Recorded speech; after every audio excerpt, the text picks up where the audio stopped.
Hey friends, welcome back to my channel. My name is Kaylin. If you are new here and you've just kind of stumbled upon this video because you're interested in figuring out what you can have your child read in your homeschool, let me introduce myself ever so briefly. Again, my name is Kaylin and I have two school-aged children this year in our homeschool. We have a second grader and a pre-kindergartner. So today I want to add a video to my beginning homeschool or back to homeschool series that I'm doing. Just a couple of videos that share what I do at the beginning of a new homeschool year. So if you're interested in learning a little bit more about what I've got my kids reading this school year, let's go ahead and get started.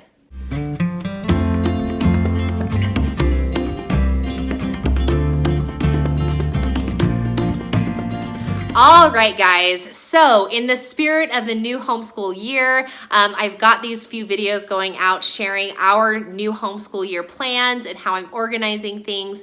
If you haven't checked out those videos, you may want to if you're trying to organize your own homeschool year. But today's video, I want to share with you a few new things that I'm implementing into our school year, and that is our reading program. So in my previous years, now my students are only second grade and preschool or pre-kindergarten, but last year, my first grader, we didn't really hit on reading as much as I wanted to.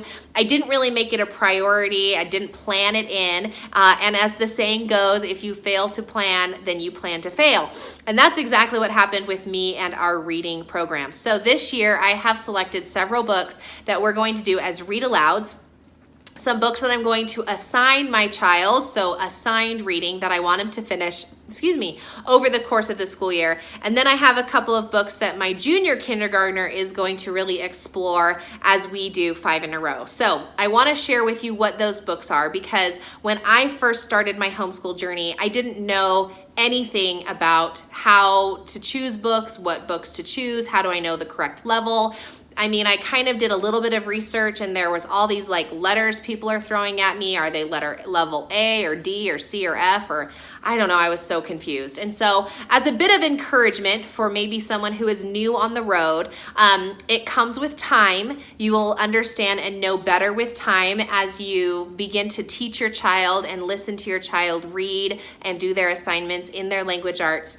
Then you'll begin to get an idea of what their reading level is. And in addition, when you give them a book, then you'll begin to feel whether they are reading through it really well, or if they're kind of stumbling, or if they're not excited about it. You'll kind of get a feel for what those books are going to be. So when I choose books for my students, the read-alouds are stories I want to introduce to my kids, storylines, characters, classics, those types of things. I want to introduce to my kids that they may not choose on their own, but I know they're good books because I've read about them or I know of them.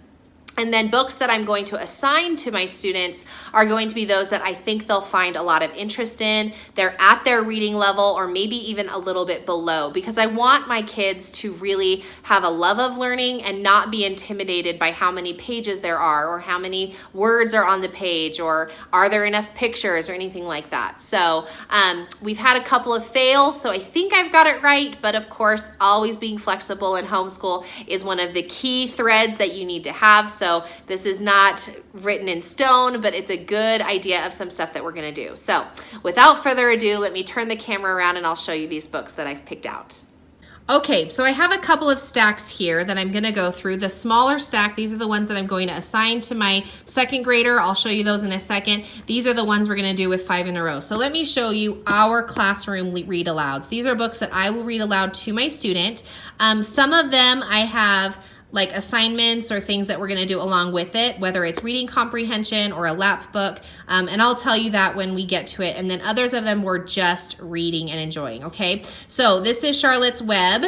That's kind of a fun one. We haven't read that before. We're going to read The Wind in the Willows.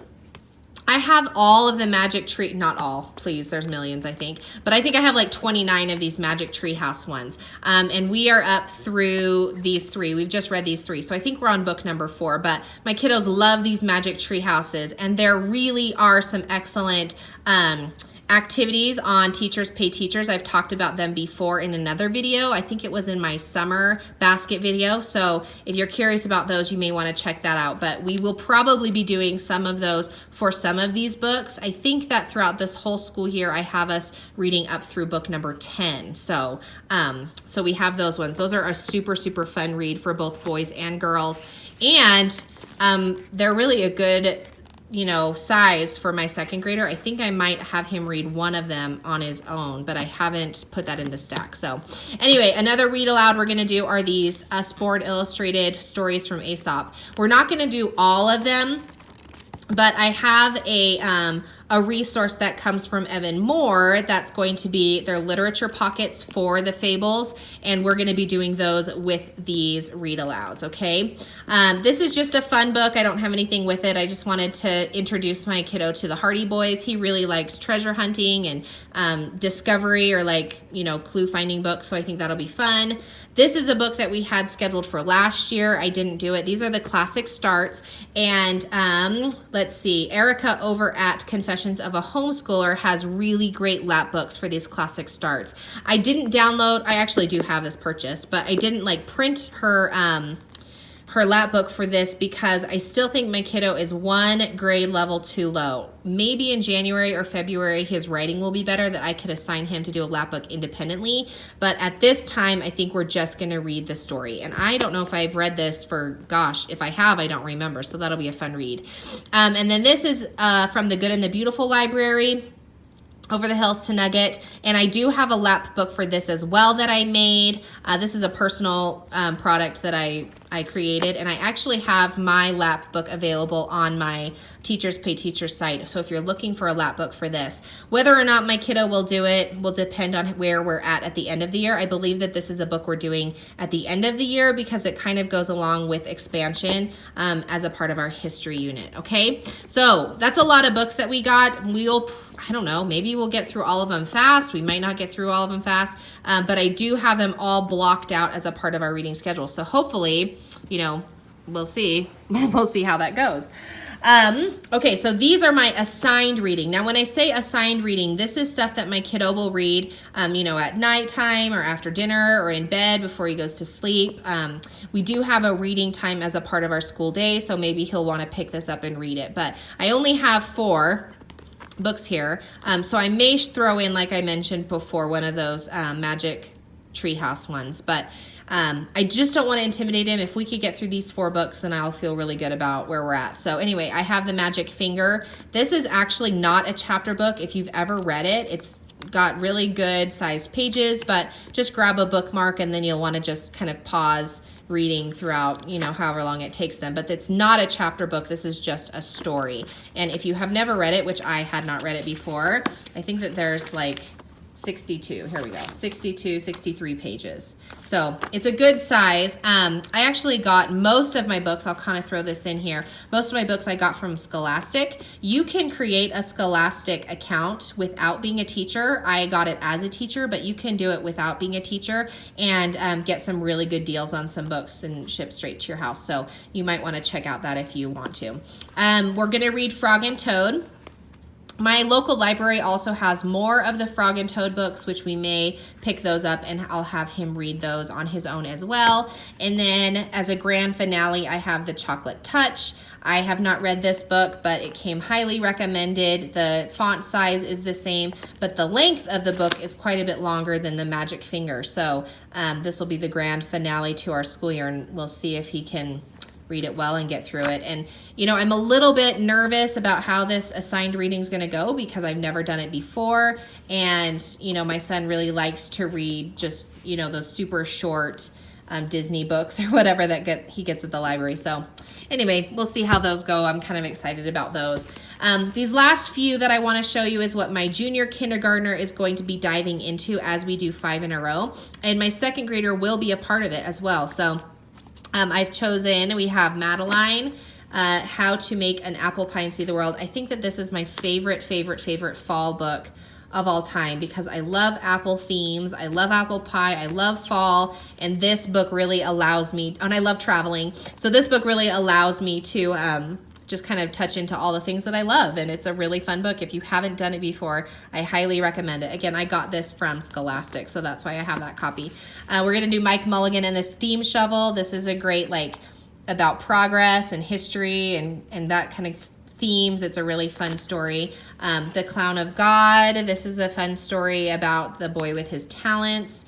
Gosh, it's been a long time since I read this. I don't even know if I remember it very well.